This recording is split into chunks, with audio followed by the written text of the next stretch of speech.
En una sala del Consejo Galáctico, el científico Jumba es llevado a juicio por realizar experimentos genéticos ilegales. Aunque asegura que solo eran teorías, pronto revela con orgullo a su creación, el experimento 626, una criatura extremadamente fuerte, resistente al fuego y a las balas, con gran inteligencia y una única misión: destruir todo lo que toca. El Consejo intenta hablar con él para ver si tiene algo de bondad, pero el experimento 626 responde con violencia. Jumba es arrestado y llamado científico tonto. Mientras se lo llevan, exclama que prefiere que lo llamen genio malvado a científico tonto. El experimento es condenado al exilio en un asteroide, pero escapa durante el traslado. Causa caos en la nave, se mete por los ductos de ventilación y roba una patrulla espacial. Activa el hiperespacio y huye a un planeta desconocido, la Tierra. El Consejo descubre que aterrizará en Hawái, una isla en un planeta cubierto de agua. Debido a su densidad, 626 se hundiría en el océano, pero hay un problema mayor. La Tierra es una reserva protegida por la Federación porque ahí viven los mosquitos, una especie en peligro de extinción. Plickly, experto en la Tierra, se opone al uso de fuerza, pues los humanos son frágiles y atacar causaría caos. Por eso la gran consejera decide enviar a Plickly junto a Jumba, prometiéndole libertad si logra capturar al experimento. Mientras tanto, en Kauai, Hawái, una niña llamada Lilo nada en el mar. Llega tarde a su clase de hula, empapada y desordenada, y causa un accidente al entrar. Cuando le preguntan por qué llegó así, explica que cada jueves debe darle un sándwich de mermelada a un pez llamado Pato, que según ella controla el clima. Ese día no había mantequilla de maní y su hermana le sugirió usar atún, pero Lilo se negó indignada. Una compañera la llama loca y Lilo reacciona golpeándola. Luego, aunque ruega quedarse a bailar, ya es tarde. El maestro llama a su hermana mayor, Nani, para que la recoja. Las otras niñas se burlan de ella y de su muñeca hecha a mano, Scrump. Lilo, triste, arroja la muñeca y se va, pero después regresa por ella y la abraza con ternura. Empecemos a analizar a la pequeña Lilo. Es una niña de 6 años que acaba de perder a sus padres. Imagina lo que debe ser para una niña experimentar algo así. Sus principales figuras de apego desaparecieron de golpe y todo su núcleo familiar se ha reconfigurado. Lilo está lidiando con todo lo que siente sin tener aún las palabras para nombrarlo. Por eso lo actúa, lo proyecta o lo transforma en rituales. La historia del pez Pato nos dice mucho de su mundo interno. Lilo cree que este pez controla el clima y cada jueves le lleva un sándwich de mantequilla de maní. Más adelante descubriremos que sus padres murieron en un accidente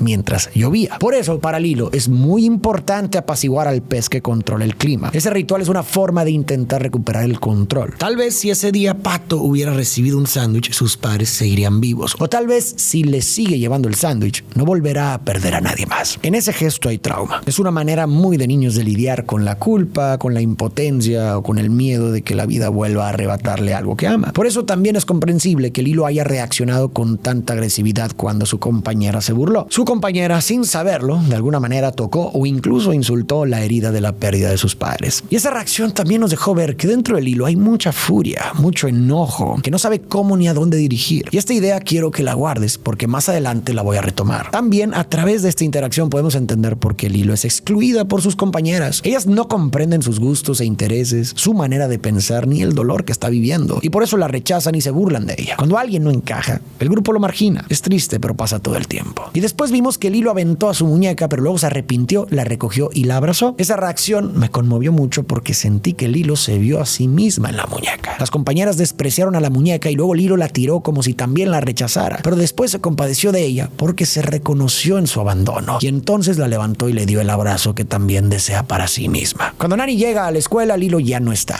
Corre de vuelta a casa justo cuando Cobra Bubbles, el trabajador social, llega para evaluar si puede hacerse cargo de su hermana. La situación se pone tensa. Lilo se encierra y sin saber que Cobra ya está ahí, Nina le grita que la va a hornear en un pastel para el visitante. Ya adentro, Cobra nota que la estufa sigue encendida. Luego aparece Lilo y él empieza a hacerle preguntas. Nani intenta indicarle qué responder, pero Lilo malinterpreta una señal y dice que su hermana la disciplina con ladrillos en una funda, lo que preocupa aún más a Cobra. Serio, Cobra le da a Nani 3 días para demostrar que puede cuidar de Lilo. Después Nani y Lilo discuten. Nani le dice que es un dolor de cabeza y Lilo, herida, le contesta que mejor la venda y se compre un conejo. Ambas se lastiman con palabras y al final gritan en sus almohadas cada una por su lado. Más tarde Nani intenta hacer las paces con una porción de pizza. Lilo, todavía dolida, le pregunta si son una familia rota. Nani le responde con sinceridad, tal vez sí, pero eso no significa que no se amen. Lilo le dice que le gusta más como hermana que como mamá. Entre bromas se reconcilian. Lilo le cuenta que ese día golpeó y mordió a una compañera. Nani intenta corregirla, pero Lilo se queja de que la gente la trata diferente. Hacen un trato. Lilo promete no pelear y Nani promete no gritarle. salvo en ocasiones especiales. De pronto Lilo ve una estrella fugaz, corre a pedir un deseo, quiere un amigo, alguien que no se vaya, el mejor ángel que tenga. Esa estrella es en realidad el experimento 626 que ha caído en Hawái. Para esconderse se hace pasar por un perro y es capturado por control animal. Al día siguiente Nani lleva a Lilo a un refugio para adoptar una mascota. Al verla, 626 se da cuenta de que ella es su oportunidad para escapar. Corre hacia ella, la saluda y la abraza. Lilo siente una conexión inmediata. Aunque el personal advierte que ese perro fue atropellado y dado por muerto, Lilo insiste en que es especial. Nani, con dudas, accede. Lilo lo llama Stitch. Mientras tanto, Jumba y Plickly lo siguen de cerca, intentando recapturarlo sin que los humanos lo noten. Jumba intenta dispararle a Stitch desde lejos, pero cuando Lilo lo abraza, Plickly lo detiene diciendo que esa niña es parte de la cadena alimenticia del mosquito. En la calle, Lilo ve a sus compañeras en bicicleta y les pide disculpas por lo que pasó en clase, pero su compañera no acepta la disculpa y al ver a Stitch dice que es la cosa más fea que ha visto. Stitch la tira de la bici y se lleva a Lilo montada con él. Stitch recorre toda la isla buscando una salida para escapar, pero no encuentra ninguna. No le queda más opción que quedarse con Lilo, aunque sigue intentando huir. En el restaurante donde trabaja Nani, Lilo le dice a Stitch que su nivel de maldad es muy alto para ser tan pequeño. David, quien también trabaja ahí, quiere invitar a salir a Nani, pero ella se niega, dando a entender que tiene demasiadas responsabilidades. Poco después, Jumba y Plickly, disfrazados, tratan de atrapar a Stitch. Él se defiende y causa un gran caos en el restaurante. El jefe, al ver que Stitch está con Nani, la despide. Lilo se siente culpable, pero Nani le asegura que no fue su culpa. Ya en casa, Stitch empieza a hacer destrozos. Muerde cosas, rompe pertenencias y desafía a Nani, quien empieza a sospechar que no es un perro normal. Nani quiere devolverlo, pero Lilo la convence de que lo adoptaron como a un huérfano y le recuerda el significado de Ohana. Significa familia y la familia nunca te abandona. Esto hace que Nani cambie de opinión. Ya hablamos de cómo Lilo, al ser una niña que aún no tiene las palabras para nombrar lo que siente, transforma su mundo en actos simbólicos. Ritualiza, como en la historia del pez pato, o proyecta, como en la escena de la muñeca. Con Stitch, Lilo conecta porque ve en él mucho de sí misma. Es diferente, huérfano, nadie lo quiere y no pertenece a ningún lugar, igual que ella. Pero además,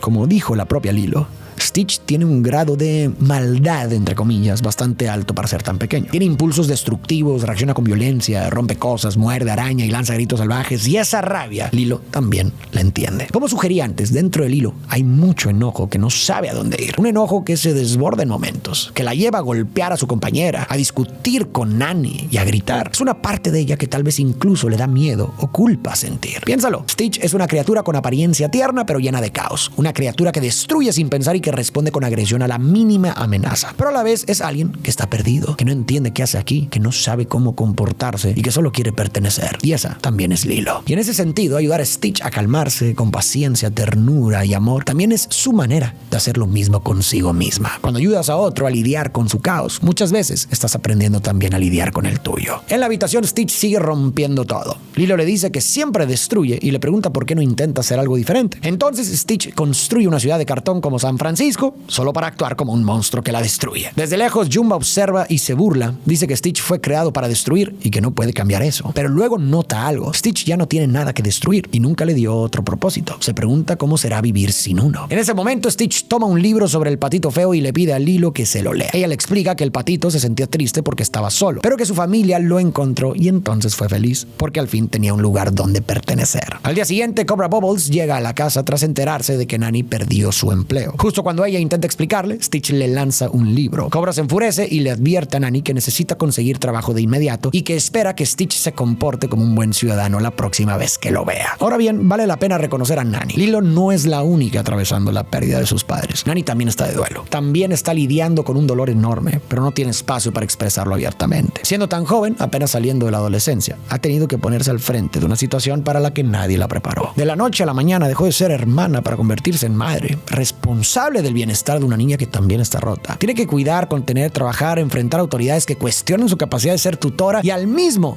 tiempo encontrar la forma de sostenerse a sí misma. Es fácil juzgar sus errores o su impaciencia en ciertos momentos, pero está haciendo lo imposible con lo poco que tiene, tanto económicamente como emocionalmente. Ella también perdió a sus padres. Ella también está asustada, pero no puede darse el lujo de quebrarse. Entonces, reconocer a Nani es también una forma de reconocer a todas esas personas que sin haber terminado de crecer se han visto obligadas a asumir roles que no les corresponden, a convertirse en el sostén de alguien más. Personas que en medio de su propio dolor han hecho lo imposible por no dejar a caer a quienes aman. Mientras Nani busca trabajo sin éxito, Lilo intenta convertir a Stitch en un ciudadano modelo, usando a Elvis Presley como inspiración. Le enseña a cantar, bailar y comportarse, pero Stitch no logra adaptarse. En la playa, Stitch hace un show como Elvis. Al principio todos se divierten, pero cuando lo abruman con fotos y flashes, pierde el control y ataca. Cobra Bubbles lo observa desde lejos, claramente decepcionado. Desde una mirada distinta a la que yo le he estado dando a Lilo, muchas personas la han interpretado como un personaje neurodivergente. De hecho, con el tiempo se ha convertido en una especie de ícono para muchas personas dentro del espectro autista o con otros perfiles neurodivergentes al dar esa lectura. Uno de los rasgos que más se menciona es su interés intenso y específico en Elvis Presley. Lilo parece obsesionada con él. En personas dentro del espectro autista es común la presencia de temas o áreas de interés muy particulares que pueden parecer extraños o exagerados desde afuera. Otro aspecto importante es cómo Lilo maneja sus emociones. Cuando se frustra o se siente amenazada, puede reaccionar con mucha intensidad, como vimos en la escena en que atacó a su compañera. En muchos perfiles neurodivergentes, especialmente en el autismo, es común tener dificultades para regular las emociones, lo que puede dar lugar a respuestas explosivas cuando la ansiedad o la frustración superan cierto umbral. También está su apego a las rutinas y los rituales, como el del pez pato. Lilo sigue este ritual con absoluta seriedad y cuando algo interrumpe esa rutina, se angustia. Este tipo de necesidad de estructura y repetición también es frecuente en el espectro autista. Podríamos mencionar aún más elementos, pero también es cierto que no todos los que ven la película interpretan a Lilo como una niña neurodivergente. Desde otra óptica, como la que yo he estado proponiendo, ella es simplemente una niña que no encaja y que está profundamente herida por la pérdida de sus padres. Esta mirada también es válida. Muchos de sus comportamientos pueden explicarse desde el impacto emocional del duelo y el trauma. La neurodivergencia no es la única lectura posible y no todo lo que se sale de lo esperado tiene que encajar en un diagnóstico. Además, no todas las personas con intereses intensos o que son rechazadas por los demás son neurodivergentes. Algunas sí, otras no. El comportamiento humano es complejo. No siempre tiene una única causa ni una sola forma de entenderse. Y eso no le quita valor a ninguna lectura ni invalida la experiencia de quienes se ven reflejados en Lilo desde un lugar u otro. Lo importante es esto. Lilo representa a quienes no encajan fácilmente en el molde, a quienes se relacionan con el mundo de una forma diferente, a quienes viven cosas muy grandes dentro de cuerpos pequeños. Ya sea desde una lectura de neurodiversidad o desde una historia de exclusión y pérdida, Lilo es una figura en la que muchas personas se ven reflejadas y por eso la recuerdan, la entienden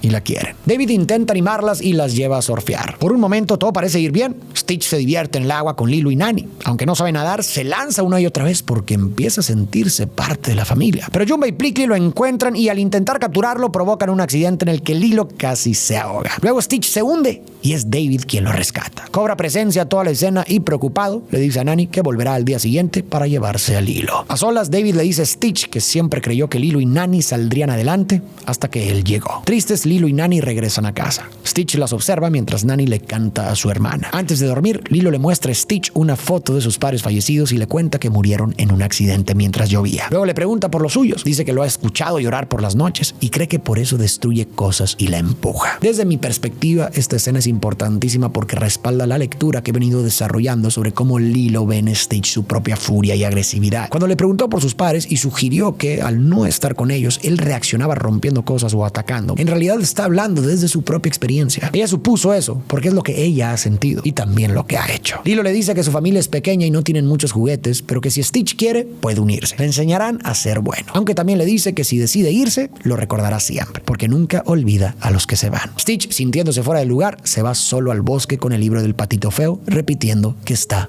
perdido. Mientras tanto, Jumba y Plickly, tras fallar en su misión, son despedidos y deciden atrapar a Stitch por la fuerza. Stitch comienza a entender lo que significa tener una familia, algo para lo que nunca fue creado. Su lado destructivo empieza a chocar con su deseo de pertenecer. Lilo está triste por la partida de Stitch, Nani intenta consolarla y justo en ese momento llega David para decirle que consiguió una entrevista de trabajo para ella. Nani se va con la esperanza de que al fin las cosas empiecen a mejorar y le pide a Lilo que no le abra la puerta a nadie. Una de las cosas que más me gusta de esta película es la manera en que se retrata la relación entre Nani y David. David claramente está interesado en ella y ella también en él, pero David nunca la presiona para que estén juntos. Él entiende perfectamente que Nani está atravesando un momento muy complicado y que no puede darse el lujo de tener una relación en ese punto de su vida. Acaba de perder a sus padres, está luchando por no perder a su hermana, tiene que trabajar, buscar ingresos, enfrentar visitas de servicios sociales y cargar con una responsabilidad que la sobrepasa. Y David lo entiende. Y en lugar de frustrarse o alejarse por no recibir lo que quiere,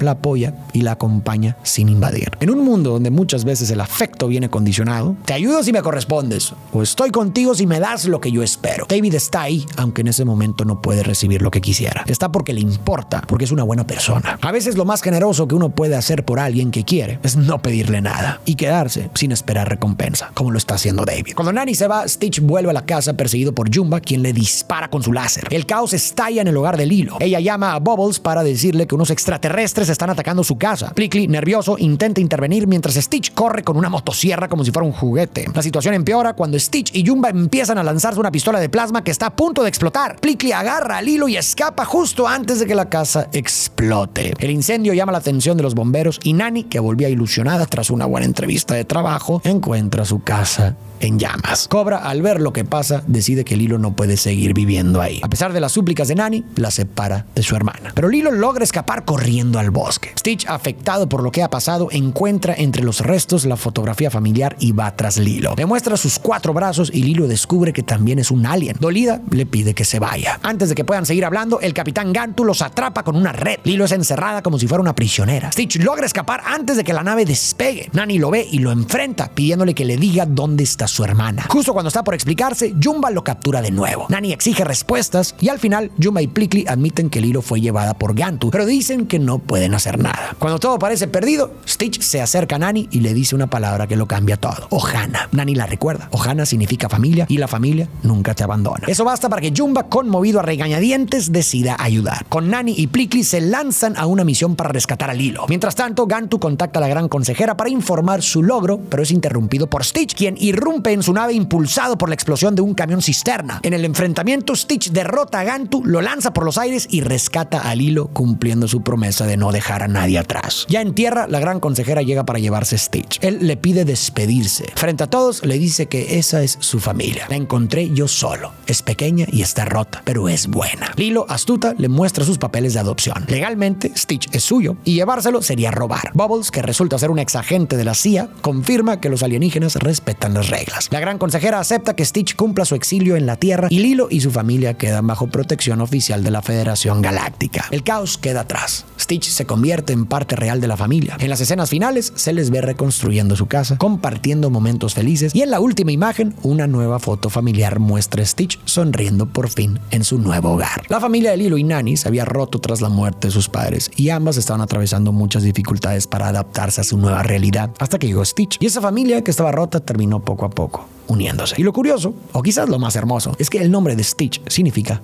puntada. Y una puntada es justo algo que une lo roto. Stitch llegó como una costura en medio de una tela desgarrada y fue quien terminó uniendo a esta familia fragmentada. Y todas estas ideas de coser, de unir lo que sea roto, me recuerdan al arte japonés del kintsugi. Cuando se rompe una pieza de cerámica, nuestra reacción suele ser tirarla y reemplazarla. Pero en Japón existe una forma muy distinta de verlo. El kintsugi es una técnica que consiste en reparar los objetos rotos rellenando sus grietas con oro. En vez de desechar el objeto, lo restauran resaltando sus fracturas. Y el resultado es una pieza nueva, distinta, marcada por su historia, pero incluso más hermosa que antes. Esa práctica se ha transformado en toda una filosofía de vida que valora la belleza de las imperfecciones, tanto en los objetos como en las personas. La belleza está en la historia, en lo que hay detrás, en lo que se ha roto y aún así ha seguido adelante. Stitch fue eso para Lilo y Nani, esa costura que los unió y los transformó. La familia siguió siendo pequeña, siguió estando rota en algunos aspectos, pero es buena. Y eso es lo que importa. La vida no tiene que ser impecable para ser hermosa. Las familias no tienen que ser completas ni tradicionales para ser buenas. No tienen que verse como en las películas para ser verdaderas. A veces lo más valioso es aquello que fue roto y aún así no se dio por perdido. Y con la puntada justa de amor puede convertirse en algo más fuerte y más bello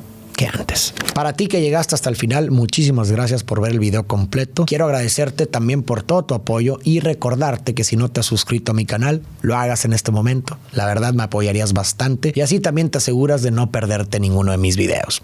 Sin más, tú y yo nos vemos en el próximo video.